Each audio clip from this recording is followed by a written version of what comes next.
தமிழ்நாட்டு மக்களின் குரலை வீறுகொண்டு வீரர்களாக நாடாளுமன்றத்தில் திமுக எம்பிக்கள் முழங்கியதாக முதலமைச்சர் ஸ்டாலின் தெரிவித்துள்ளார்.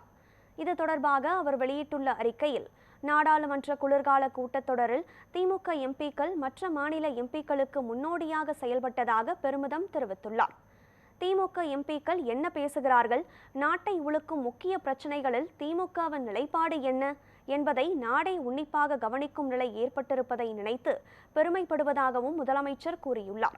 அதானி விவகாரம், மணிப்பூர் கலவரம் என தான் பொறுப்பேற்று பதில் சொல்லியே ஆக வேண்டிய அனைத்திலும் கனத்த மௌனம் காக்கும் பிரதமர், நாடாளுமன்றத்தில் பாஜகவினரால் ஜனநாயகம் படாதபாடு பட்டபோது வேடிக்கை பார்த்து கொண்டிருந்தார் என்று விமர்சனம் செய்துள்ளார்.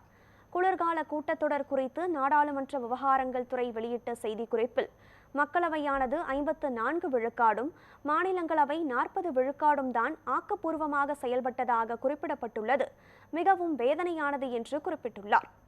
அரசியல் சட்டத்தின் 75ஆம் ஆண்டு விழா கொண்டாட்டத்தின் போது அச்சட்டத்தை உருவாக்கி தந்த அம்பேத்கரை மத்திய உள்துறை அமைச்சரை அவதூறு செய்து இழிவுபடுத்தி பேசியது பாஜகவின் பாசிச முகத்தை தோலுரித்து காட்டிவிட்டது என்றும் முதலமைச்சர் விமர்சனம் செய்துள்ளார்.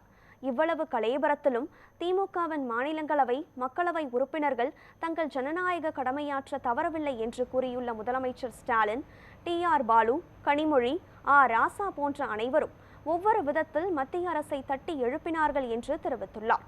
ஒட்டுமொத்த தமிழ்நாட்டின் குரலாக திமுக நாடாளுமன்ற உறுப்பினர்கள் சுட்டிக்காட்டிய பிரச்சனைகள், எழுப்பிய மாநில உரிமை முழக்கங்கள் ஆகியவை பிரதமர் மோடி தலைமையிலான தமிழக அரசின் செவிகளில் உறக்கவே விழுந்திருக்கும் என்ற நம்பிக்கை பிறந்திருக்கிறது என்றும், இனியும் மத்திய அரசு திருந்தவில்லை என்றால், தமிழ்நாட்டின் உரிமைகளை தவறவில்லை என்றால், தமிழ்நாட்டு மக்கள் உரிய நேரத்தில் மீண்டும் தக்க பதிலடி கொடுப்பார்கள் என்பது உறுதி என்று முதலமைச்சர் ஸ்டாலின் தெரிவித்துள்ளார்.